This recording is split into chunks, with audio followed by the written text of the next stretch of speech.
Impunity Watch is a research for policy organization dedicated to reducing impunity for serious crimes under international law in countries that have suffered mass atrocities. At the societal and state levels, impunity for these violations is too often accepted or expected as the norm.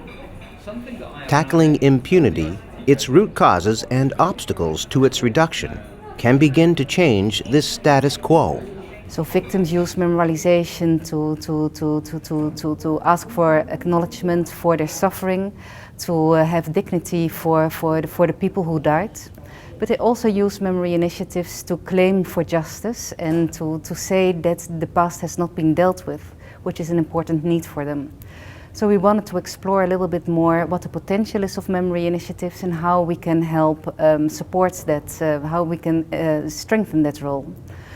At the same time, we see that whereas memory initiatives have this potential to contribute in the combat of impunity, we see that if you don't deal with the obstacles in society, that the effect might also become negative. And then we see that memory initiatives become part of the problem rather than the solution.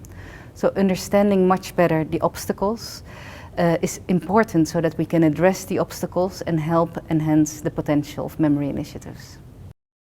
In 2011, Impunity Watch conducted research in Guatemala, Burundi, Bosnia and Herzegovina, South Africa, and Cambodia.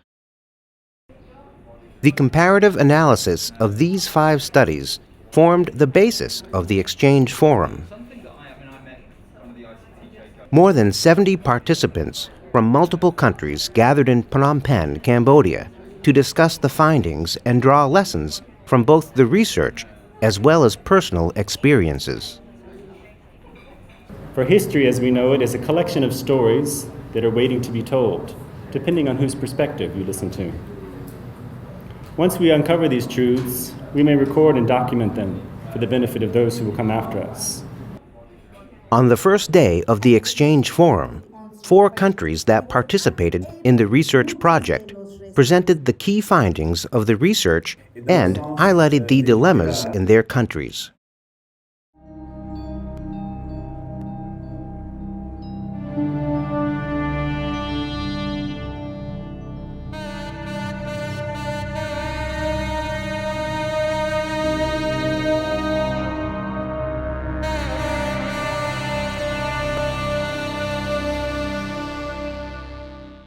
A hostile environment for memory initiatives, lack of reciprocal trust, politicization, partiality, economic dependence, generalized impunity, organized crime, and other power structures still act against memorialization in Guatemala.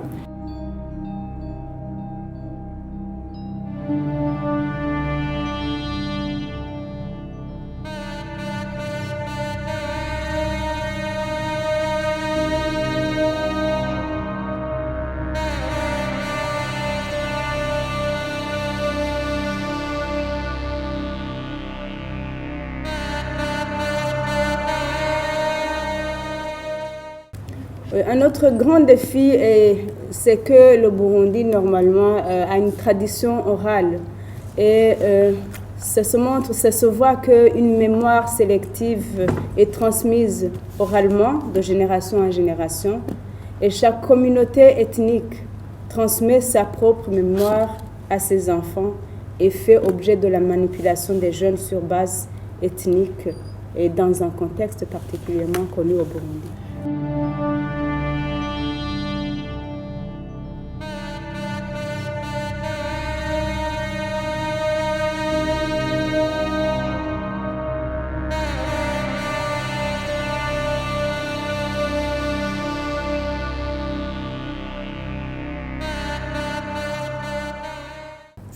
Viele Konzentrationslager sind in diesem Gebiet von Prijedor.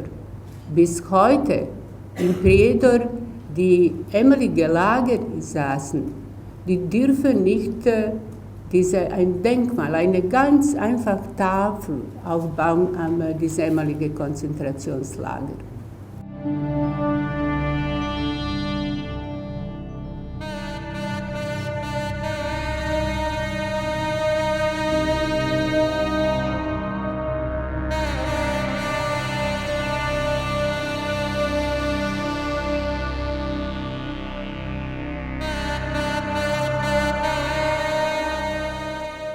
The intent of a memorial space can be to prove a point, to prove that thus was the experience of a particular group. It can also open up a conversation. So if it has that living quality, I guess that seems to be where it really contributes to a democratic intent, or to holding a space for plural voices that will not easily be reconciled. Cambodia was chosen as the host location for the Exchange Forum to be able to show existing dilemmas of memorialization in practice. Although the Special Tribunal, the ECCC, has opened up some space, memorialization in Cambodia, and dealing with the past in general, has largely been a state affair, carried out in a top-down manner.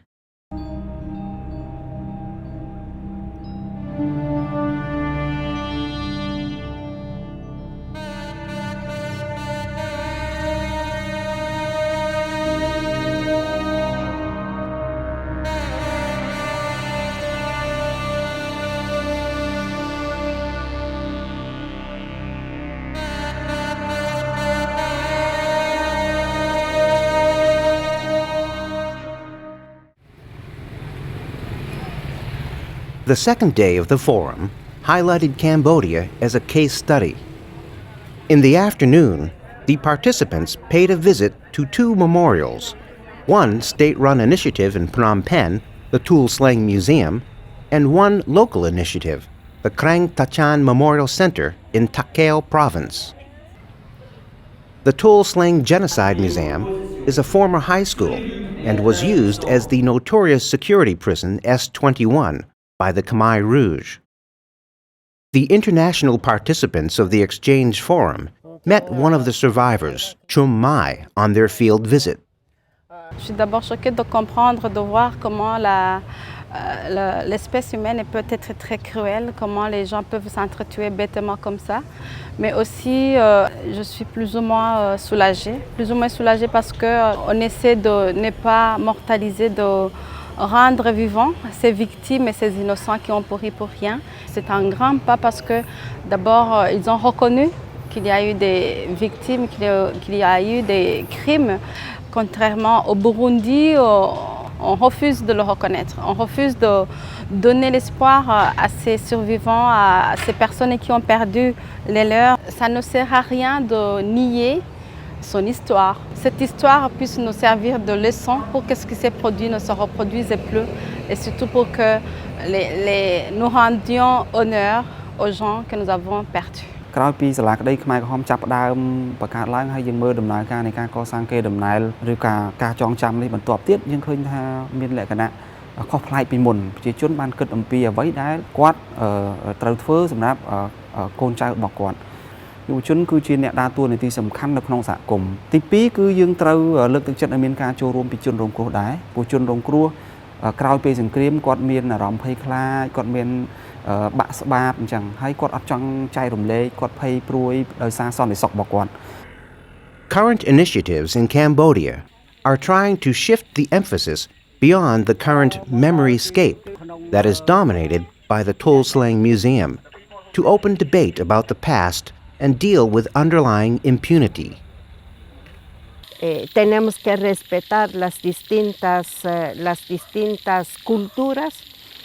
Aquí, bueno, los tienen expuestos colectivamente, mientras en Guatemala, pues las tenemos que enterrar para que continúen su camino hacia la eternidad, como decimos. So it sparked all sorts of very important discussions, I think, of how do we memorialize, what is important to be respectful to the death, and also, of course, that cultures are different, that societal needs are different, and that there's different goals that memory initiatives play. The results of this exchange forum will be used to offer policy advice and certain minimum guidelines to help inform donors and other persons involved in memorialization when making decisions on supporting memorialization after violence. I think a very important lesson in that regard, also coming from this conference, is the need for sustained involvement. often we see that these processes get started with a little bit of a short-term vision. And what all our partners have told us, that memory is a long-term process and it evolves over time. There should be a focus on promoting individuals as active rights claimers through memory initiatives. So this means that the memory initiatives should promote people to actually claim their rights and demand their rights. But as I mentioned at the beginning, we should also focus on transformation, because if people are trying to claim their rights, but there's no state transformation, there's no transformation at the state level, then the state being able to guarantee these rights would be very problematic.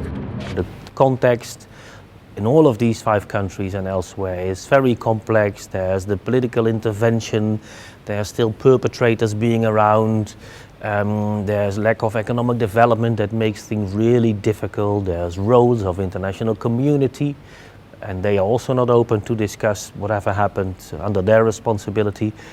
So the situation is often really complex, and so to put all of these burdens of reconciliation and lasting peace and development on memorialization is a bit too much. We have to be realistic, and that means we have to be modest and we have to be ambitious in the things we can achieve. But the ambition should not be at the ideological level. It should be really feasible in the field, in the countries where we work. And I think this exchange of ideas, now the working on the recommendations, really is delivering some good ideas in that respect.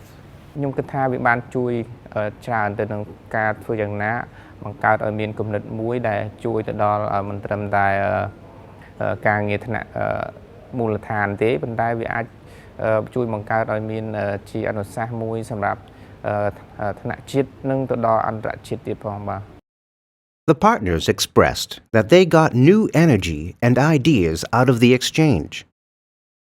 Impunity Watch will work with the partners in the particular countries to come to a national action plan to give follow-up on the findings of the research and the forum outcomes. Well, one thing I think that people do take home is the sort of optimism, because it's in general the work is often very frustrating, because the government is usually, in most phases, is not very willing. The political situation usually is not very open to memory initiatives, or one version is pushed, or people are told to forget about the past because we have to look to the future only. So the message of learning from other countries that they all have suffered the same sort of processes but still have found their ways to keep working, and how you can apply certain measures and tactics to keep working and find new ways of doing that. I think that are important lessons that victim groups from one country can learn from other countries. So I think that all human beings in all countries paid really high price during their or our conflicts. So we have to learn a lesson and to make this world better, and really to build a peace on a stable basis, on healthy basis, and to make functional societies for all of us.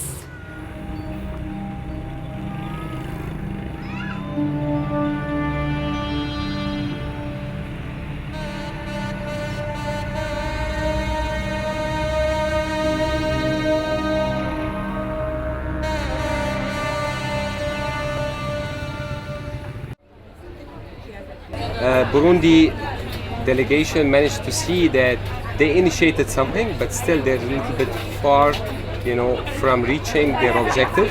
And they were encouraged and inspired by Guatemala, by South Africa, by Bosnia, and by all the other international experiences to identify the need to go forward, to push it a little bit further, and to develop more initiatives in order to get to the point where memorialization becomes a process. We found so many common friends along the way in this delegation. I think there's been a kind of a bonding that's happened. I'm sure that Impunity Watch never imagined that there would be such deep connections made. I might say that it's very useful for me, first of all, as a victim. It's very useful for me because for a long time ago in Burundi we didn't get opportunity to break the silence which was imposed by the administration. Now I got opportunity to see how other victims from Guatemala, from Serbia, from Cambodia, here in Cambodia, break the silence